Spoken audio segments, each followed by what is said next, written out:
Hello, beautiful friends of YouTube. Today we are back working on the E30. Which one, you might ask? This one, the black one, the flame one, the M50 one. Soon to be not M50 swap, and soon to be 1.8T swapped. Boom, boom. That's right. So if you guys have been following my Instagram or my TikTok, you would have seen that I picked up a 1.8T for the M50 E30. So the M50 E30 is no longer going to be the M50 E30. It's going to be the 1.8T E30. But we're going to rip this M50 out in today's video. Now, as I start the process of ripping this engine out, I'm going to kind of explain why I went with the 1.8T over the M50, because a lot of people were kind of like, you know, why would you do that? That's so stupid. So I just kind of want to give my reasonings as to why, but let's get to work on pulling this big freaking hog out of this engine bay. Gonna be a process. Kind of sucks because E30's core supports aren't removable. If it was removable, this would be so easy. Since it's not, and the engine is huge and heavy, it's gonna be a pain. So let's get started. First, we have to take off the intake manifold so I can disconnect all the connectors, get everything unhooked that keeps this M50 tied into the chassis. So let's get wrenching. Now, obviously it's the internet, people are gonna have their opinions, but a lot of people were very passionate about how much they loved the M50. That's fine. I guess I'm the same way with 07Ks, but now the M50, great engine. Don't get me wrong. It's just not really my cup of tea. As you guys know, I come from Volkswagen stuff. I have the 07K swapped Mark II. I have the 07K swapped E30. I've owned a Mark V GLI. I own a B7 Audi. Like BMWs are not really my thing. The only reason why I have BMWs is because Volkswagen doesn't make rear-wheel drive stuff. So I've kind of lost interest in the front-wheel drive crap that Volkswagen makes. It's just, I don't know. I want to do drifty boy stuff. Now these M50s are great. You can make a lot of horsepower, and that's like hard to argue with. But the goal of this car is not to make a boatload of horsepower. This goal of the car is to be a fun seat time car. And I know, like, oh, if it's just a seat time car, why are you getting rid of the M50? Hear me out, listen, okay? The 07K swapped E30 is gonna have, you know, a turbo, and I kind of want to get used to driving a turbo car and don't want to turbo the M50 because I have no interest in it. So why not put a 1.8T? Jimmy Oaks did it, cool. And can you guys stop saying that I'm copying Jimmy Oaks? Are you gonna say if somebody does a JZ swap that they're copying somebody else? No. Me and Jimmy have talked about like this stuff, and I even like mentioned, I think I mentioned it to him when I was talking to him. Like, I want to do a 1.8T in the E30, and he's like, oh, we're doing one in the E36. I was like, oh, you son of a gun. You're gonna beat me to it because he's got more money than me. The biggest downfall of the M50 is that it's very, very big and very, very heavy. A lot of BMW people might be like, oh, no, dude. I just don't think it belongs, and it doesn't suit an E30 very well. I've always said, you know, once I started talking about the 1.8T swap, I kind of said like, oh, you know, the M3s, they had the S14, the 4-cylinder engine, 30 M3s. The reason why the performance variation of the E30 had a 4-cylinder. Weight distribution is far superior versus a 6-cylinder. Now, that's just my opinion. I don't really know the like science behind that. Being a big inline 6-cylinder, the 1.8T is going to probably end up somewhere around here. We're basically losing 2 full cylinders of weight over the front suspension. It's gonna change a lot of the weight distribution dynamics and freaking physics and stuff like that, sciencey stuff. But hopefully that should lighten up the front end of this car like a crap ton. This thing ready to come off, I think. I also just hate working on the M50. Like the wiring harness running across the intake manifold, it's so stupid. I hate it. It's always in the way and it looks ugly. Come on, you stupid big freaking ogre. There we go. Now, like I said previously, power is not my main concern. The 1.8T should be able to take what I want and be perfectly fine and reliable, 250-ish wheel horsepower. And in my opinion, it'll just be a lot cooler, different, and it'll be fun and have me be excited about it. And I actually just understand Volkswagen engines a lot more than the M50s. Like, look at this. What is any of this? This is... This is asinine. This is the wiring harness, and this is probably, I mean, sure, maybe you could clean it up, but this is insane. Remember, I didn't do this swap. I bought it like this, so somebody else did this swap. I just want that to be known. At the end of the day, it doesn't really matter. It's all personal preference. It's all what you like. And the other thing too is there's also the content side of things. Most of my audience is Volkswagen people because I started out my YouTube channel, my Instagram, my TikTok working on the 07K swap Mark II. So it just makes sense for me from a personal like content standpoint, but also for, you know, my own excitement and enjoyment. It helps the content a crap ton when I'm like actually excited about the project that I'm working on. So I hope that kind of makes sense to you guys. But I'm gonna quit yapping. I'm just gonna get to wrenching, and I will reconvene with you guys once we get this thing ready to pull out.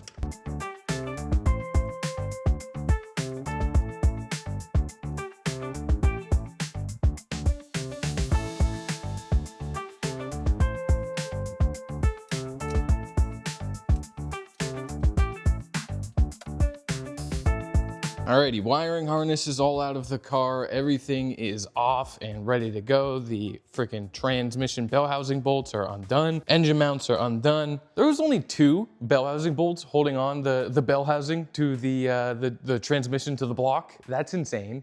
There was only 2 of them. I guess the starter also counted because the starter bolts to the transmission, but anyway, whatever. Now I think it's time to try to yank this thing out of here. We're gonna try to leave the transmission in the car while we pull the engine, just because, I don't know, I feel like that'd be easier, especially because I don't have like an engine hoist leveler to try to get over the core support. So let's hope that this goes somewhat well. Not really sure what to expect, so I don't know, let's just try it.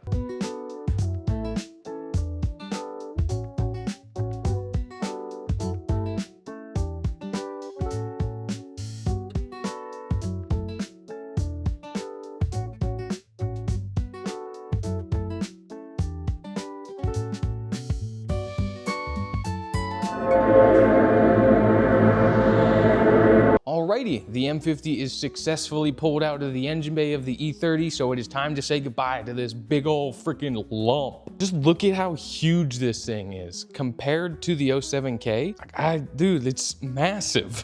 Somebody say massive? And it's crazy too. It's 6-cylinder, 5-cylinder, but they're both the same displacement, 2.5, and the 07K is 2.5. Like, this is huge. So the engine bay of the E30 is now empty. Look at all the space that we have to freaking party. When I was getting the engine out though, I did clip the core support. That's fine. We can bend that back with a piece of wood. No biggie. And I did scuff up the HVAC panel a little bit. Again, oh well. You know, you'll have that on these big jobs. But with this car, I kind of want to try to keep it the same exact setup as the 07K car. So this has some sort of brake booster. I want to say it's probably like, I think with E30s, you can get a smaller brake booster for the M50 swaps, like an E34 brake booster. I could be completely off basis with that, but that's just my guess. With the 07K car, I have the Chase Bay's single brake booster, or whatever the hell you want to call it, brake booster delete. So it's like manual brakes. There's no boosting to the brake system. And then I have all their brake lines, which would just be really nice because they're all soft lines. And I think eventually over winter, I'll kind of try to accumulate parts and whatnot for that. And that way, more and more parts are interchangeable between the 2 cars. The other thing too, at the beginning of the season, I loved having manual power steering. And then I realized having a manual steering rack, AKA no power steering, really was kind of limiting me in a way. Like at full lock, I don't know, the car just felt really weird at full lock. Like it was, so I think I'm going to do the E36 rack to this car. It's relatively simple, and E36 racks are cheaper and easier to come by. And then I'll have power steering, which would be kind of nice. So there's gonna be a lot of changes, and I know a lot of people are gonna be upset about like me changing so many things over the off season with a drift car. You know, I learned one thing and then I'm gonna change a bunch of stuff. That's fine. The first 2 years are probably gonna be me figuring it out and what I like and what I want to do. I realized I don't like having no power steering, and I don't like the M50. I'm gonna change it, and then I'm gonna learn. I'm gonna relearn. Yeah, it's a little dumb, but that's just what I wanna do. I know that it's gonna set me back a little bit as a driver, but that's okay. So we'll have power steering, and we'll have a lighter freaking transplant of a heart transplant. We'll have a lighter drivetrain. So it's gonna feel completely, vastly different, but that's all right. I'm excited, it makes me happy.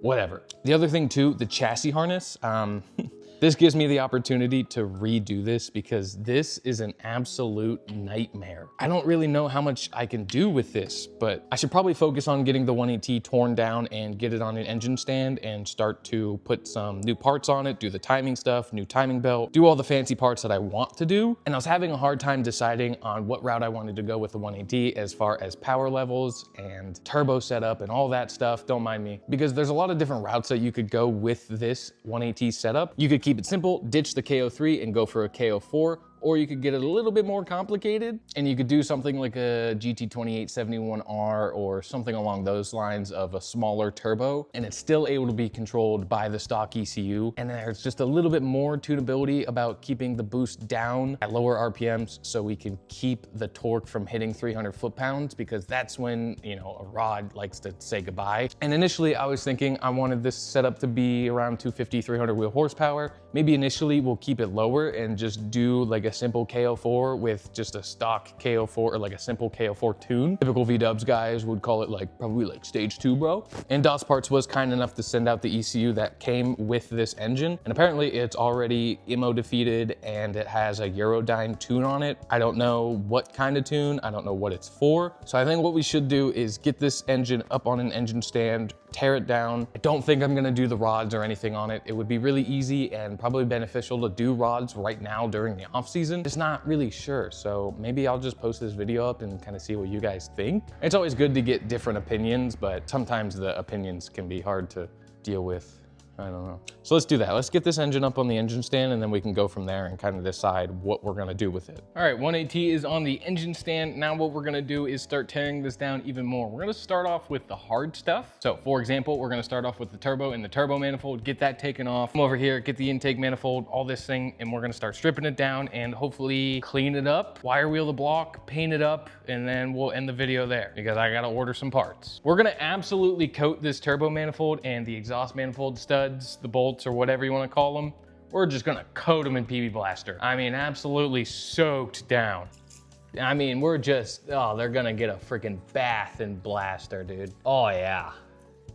Goal is not to break a single one of these. And if we have a couple that don't come loose, I'm just gonna go get the torch and I'm gonna catch them on fire. That one's coming nicely. It appears that I'm not taking off the nut. I'm actually just taking out the stud, which honestly, not the worst thing. If that's what happens, so be it, because then I'll just replace the stud. Oh no, I was taking off the nut, nice. PB Blaster, dude, what a freaking miracle worker that stuff is. And I mean, I'll be honest, I am sponsored, but even before I was sponsored, I use PB Blaster, PB Blaster. It's hard to say, PB Blaster, that's the good stuff. All right, we're 2 for 2, 3 for 3. Let's freaking go, dude. If this isn't a good campaign for Blaster, I don't know what is. All right, 3 for 3, time-lapse time. Because I'm sure you don't want to freaking sit there and hear me take these out.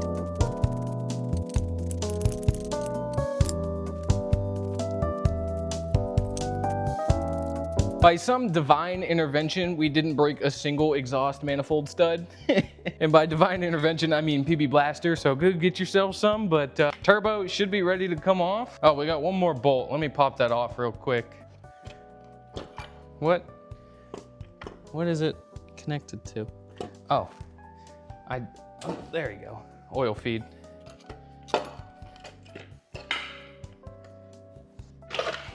Ha ha ha ha ha. Ah, ha, ha, ha, ha. Goodbye, KO3. Turbo, see you later. What's incredible is we only lost 1, 2, 3, 4 studs, but we didn't even break them off. They just came out like entirely, like with the nut still on them, so we didn't break a single one. I'm super stoked on that. Thanks, PB Blaster. I think we're gonna end that video here though. I know what you're thinking. I need to gather some parts. And I wanna make a whole transformation video in one video. So like doing everything. Wire wheeling the block, painting the block, doing a new valve cover, doing new cam gears and new timing belts and a new intake manifold. I wanna do that transformation in one video, just because then it's mostly satisfying. That's like the most satisfying way. So let me know what you guys think on turbo sizing. I think to keep everything simple, we're just gonna do a simple KO4 with a stock ECU with a KO4 tune, just to keep things simple. Because if we go with a GT28 turbo and we try to run that on a stock ECU, that complicates things a little bit. I don't want this project to go down the rabbit hole. I just want to put this engine back in the E30, make the mounts, make it just work, make it super simple. I know I could have kept the M50 and done the same thing, but I don't wanna, because I don't like the M50 and I like the 180, okay? I do. I like the 180 and I wanted to make turbo noises and, oh, you could have put a turbo on the M50. I didn't want to because I don't like the M50. All right, thanks guys for watching. If you want to see more 180 E30 stuff or 07 K-swapped E30 stuff, follow along because this car runs, and in the next video, we're probably gonna be focusing on this car. Yeah, all right, have a great day. Thank you for watching. I love you. Subscribe. Goodbye.